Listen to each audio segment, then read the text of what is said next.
Friends, ఈరోజు మనం ఎంతో ఈజీ అండ్ క్విక్గా అయ్యి దొండకాయ ఉల్లికారం చేసుకుందామండి. ఎలా చేయాలి ఏంటి అనేది ప్రాసెస్లోకి వెళ్ళిపోదామా? ఫ్రెండ్స్, ఈరోజు మనము దొండకాయ ఉల్లికారం చూసుకుందాం. ఎలా చేయాలి అనేది ప్రాసెస్లోకి వెళ్దాము. ఫస్ట్ కొద్దిగా ఆయిల్ వేసేసుకున్నాను. 1 టీ స్పూన్ అంతా అండి ధనియాలు వేసుకుందాం. అలాగే జీలకర్ర కూడా వేసుకుంటున్నాను. కొద్దిగా ఆనియన్స్ అండి, 3 ఆనియన్స్ కట్ చేసి పెట్టుకున్నాను. స్లైస్ కింద కట్ చేస్తాను. అవి కూడా ఇక్కడ వేసేస్తాను. ఫస్ట్ ఇది కలుపుకుందాం. అలాగే వెల్లుల్లి కూడా ఒలిచి పెట్టుకున్నాను, వేసేస్తాను.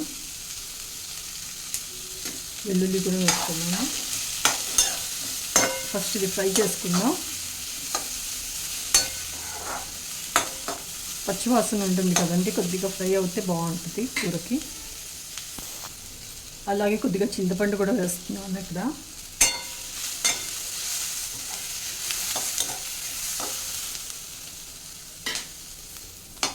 ఆనియన్ కొద్దిగా ఫ్రై అయ్యాయి కదండి, ఇప్పుడు తీసేస్తాను. ఇది గ్రైండ్ చేసుకుందాం. ఇది ఆనియన్ మొత్తం చల్లారిందండి. ఇప్పుడు ఇది గ్రైండ్ చేసుకుందాం ఫస్ట్ మనం.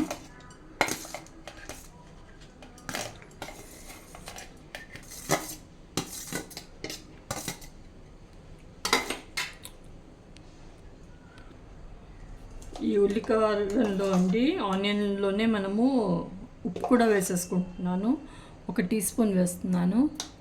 కూరకు సరిపడా ఉప్పు ఇక్కడే వేసుకున్నాను నేను.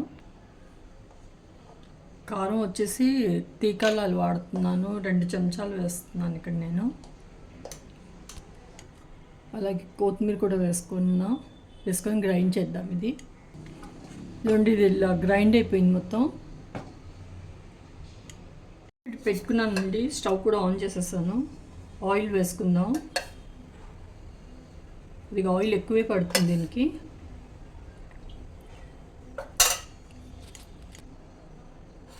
ఆవాలు వేసుకుందాం. అలాగే జీలకర్ర కూడా వేస్తున్నాను. పసుపు కూడా వేసుకుందాం. దొండకాయలండి ఇవి మనము దీనికి గుత్తి వంకాయకి ఎలా కట్ చేస్తామో అలా కట్ చేయాలి. అలా కట్ చేసి దొండకాయలు ఇందులోకి వేసేసుకుంటున్నాను.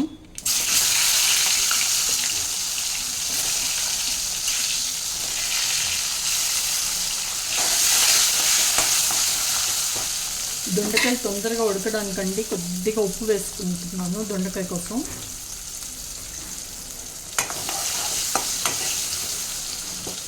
లో ఫ్లేమ్లో పెట్టేసి మూత పెట్టేసుకుంటున్నాను. ఇప్పుడు ఒకసారి మూత తీసి చూద్దామండి. చూస్తున్నారా, దొండకాయ సాఫ్ట్ అయిపోయింది ఇదండి. సో ఇది రెడీగా ఉంది ఇప్పుడు దొండకాయ. ఇది ఆనియన్ది కారం, ఉల్లికారం ఉంది కదండి, ఇప్పుడు ఇందులోకి వేసేసుకుందాం.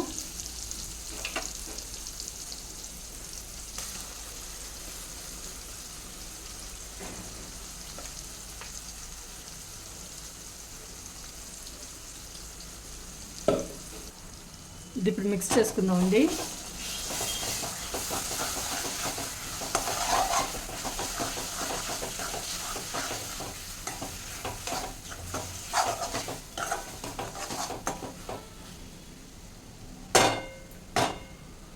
మళ్ళీ మూత పెట్టుకుందాం. ఒకసారి కలుపుకుందామండి. లో ఫ్లేమ్లో పెట్టి కలుపుతున్నాను. ఒక 5 to 7 minutes అండి. పచ్చివాసన పోవాలి, అప్పటి వరకు ఫ్రై చేయాలి ఇది. అంతే అండి, కూర అయిపోయింది. దొండకాయ ఉల్లికారం రెడీ అయిపోయిందండి. అందరూ తప్పకుండా ట్రై చేయండి. ఎలా కుదిరిందో చెప్పండి. Thank you.